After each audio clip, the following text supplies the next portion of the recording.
This is Cyberpunk 2077 running on a 3.4 gigahertz Intel Core i7 6700 with 8 gigs of RAM and a 3 gig NVIDIA GeForce GTX 1060 video card.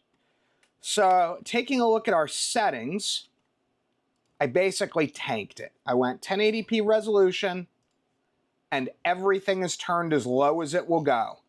Now, I did turn the frame gen and upscaling off, which I found in this case, I was able to run at the frame rate I wanted and it looked better. So in this case, I don't always go that route, but in this case, that's the way I think looks best. Do be aware, we are running off of an external drive on this one, so I am 99% certain that those slight glitches that you see every now and then are actually because it appears to be an older USB 3 implementation and it transfers fairly slow. But it's a lot more playable than you'd expect. Let's see here. Let's go downtown.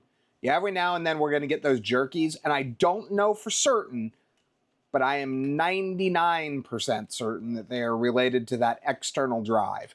Because when I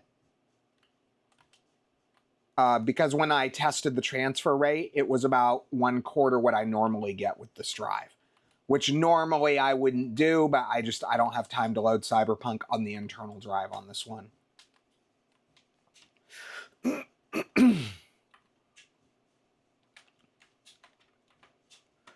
But aside from that, it looks good. Like, look, I know there are people who are used to playing maxed out. Look, I'm one of them. I've got a 4090. But when we factor in what this is, how low-end these parts were when they were new, and what they are today, I think this is pretty cool that you can do something like this, especially without the upscaling. Yeah, the fact that you're getting those just real quick dips and then it goes back up, yeah, I think that's the drive. Because like I said, normally I would expect at least double this transfer rate to be useful. And I didn't see any of it when I ran Fortnite. So I think it's just that. So let's do a real quick run downtown here and just kind of see how it looks. And then I'll call it a day. Yeah, see, when it's transferring right, like it looks pretty good. And this is completely playable. I mean, I know the purists out there are going to say, oh, it doesn't have this, but this you'd have a hard time convincing me that this is just, you just can't play like no, BS. Let's do one other thing. Let's take a look at what the city looks like. Oops, I want that one. What? Okay, I guess I have to get off the bike.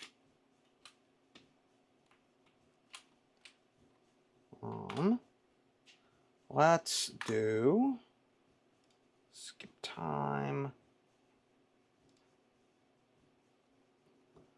Let's see what it looks like in the dark. I thought it was less demanding in the dark, but maybe no, I think it is.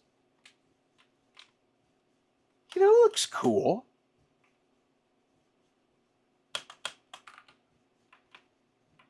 Yeah, I mean, granted, it does look like an older game. It doesn't have all the really fancy stuff that Cyberpunk is known for, but it's playable in what I would describe as a storyline-centric mode, not a visuals-centric mode.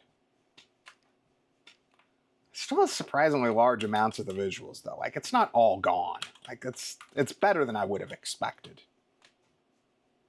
But anyway, I just wanted to do a quick run through and just show you guys what this looks like. So hope you guys found this interesting, and thanks for watching.